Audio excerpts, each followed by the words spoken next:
All right, welcome to The Explainer. Today, we're diving deep into a world that's been hidden for centuries, a place where boys were literally forged into men through sheer terror and ritual. We're going to be exploring the primitive secret society, and trust me, it's one of the most powerful and long-lasting institutions in all of human history. So, what did it actually take to become a man in these early tribal cultures?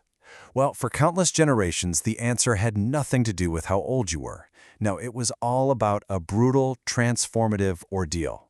This was a journey into a hidden world, a place kept secret from women and children, where fear and mystery were the tools used to forge the very idea of manhood. Okay, so let's start our journey at the very heart of tribal life. And we're talking about a structure that was so much more than just a building. This was the absolute center of all male power.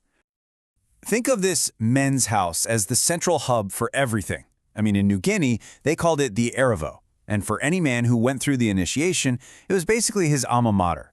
This is where he learned everything: tribal history, his duties, the laws that would define his entire existence. It was a place for debate, for worship, you name it.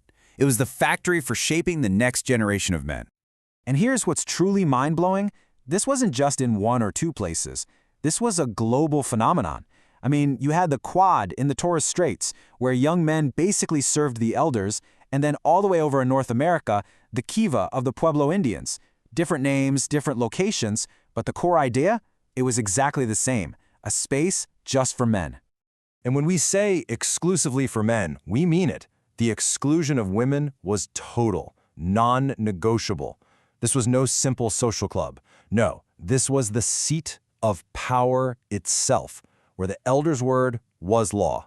And to get into this exclusive world, you had to go through something truly terrifying. So that brings us to the big question. How did a boy get in? Well, it definitely wasn't with a party. It was through an ordeal, a brutal, symbolic death and rebirth that was specifically designed to just shatter his childhood identity and completely remake him as a man. And this whole process, it was really a masterclass in psychological manipulation. First, they'd violently tear the boy away from his mother, from everything he's ever known. Then came the torment. We're talking isolation in total darkness, starvation, incredible physical pain. All the while, he's being told that some terrible spirit is coming to devour him, that he is going to die, only to be reborn as a man. It is honestly hard to overstate just how intense these trials were. Take this account from North Carolina from a writer named John Lawson. He described how boys were kept in the dark, starved, and then given these intoxicating plants that literally drove them mad for weeks. These ordeals were so unbelievably severe that the weaker boys, well, they often didn't make it. And for the elders, that was just a necessary price to pay. Okay, so what was the point of all this? What was the payoff for surviving that kind of suffering? What secrets could possibly be so valuable that they had to be guarded by that level of terror? Well, the education he received was total. It was the whole shebang. He learned tribal law, incredibly complex rules about what you could and couldn't eat, and all the moral codes of the community. He was taught to respect his elders, how to conduct himself around women.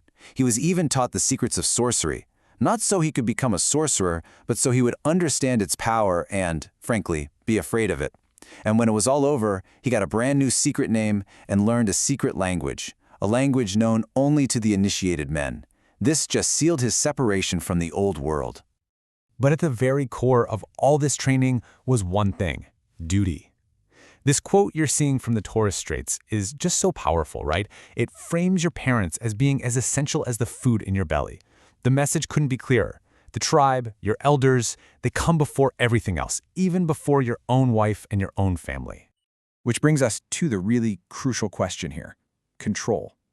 How did a handful of old men use all these secrets to hold on to absolute power over the entire community, especially over the women and the uninitiated boys?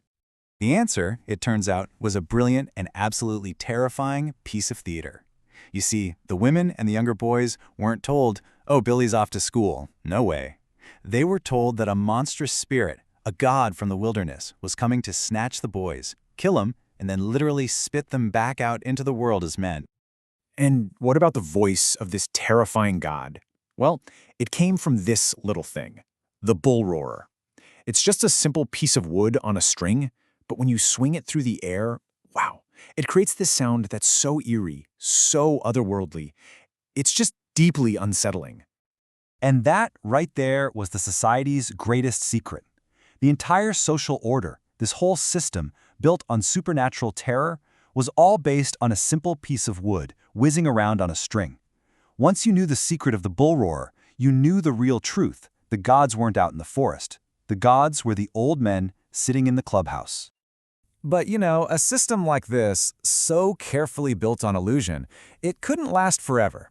As tribal life started to change, the whole purpose of these secret societies began to shift and, warp into something completely new. See, the original setup was a universal requirement for every single boy. It was a civic duty, really. Its whole point was to create men and keep the tribe in order. But as time went on, a lot of these societies turned into, voluntary clubs. Membership wasn't a duty anymore. It became a status symbol, something you could buy your way into. The secrets themselves actually became a product to be sold. In places like Melanesia, pretty much anyone with a bit of hustle could just start a new society, invent some new dances and charms, and then sell initiations for a fee. The whole power structure shifted. It wasn't about knowledge anymore, it was about wealth. And just like that, a sacred rite was transformed into a business. And all of this brings us to a pretty fascinating question for today, doesn't it? I mean, think about it. The exclusive men's house, the brutal ordeal, the secrets used to keep a hierarchy in place, these patterns are so deeply ingrained in our social DNA. Just think about college fraternities, exclusive corporate boardrooms, or secretive political groups. The echoes of these ancient societies are absolutely everywhere. It's a powerful reminder that the need to belong, the power of secrets, the pull of ritual, that stuff is just as potent today as it was thousands of years ago.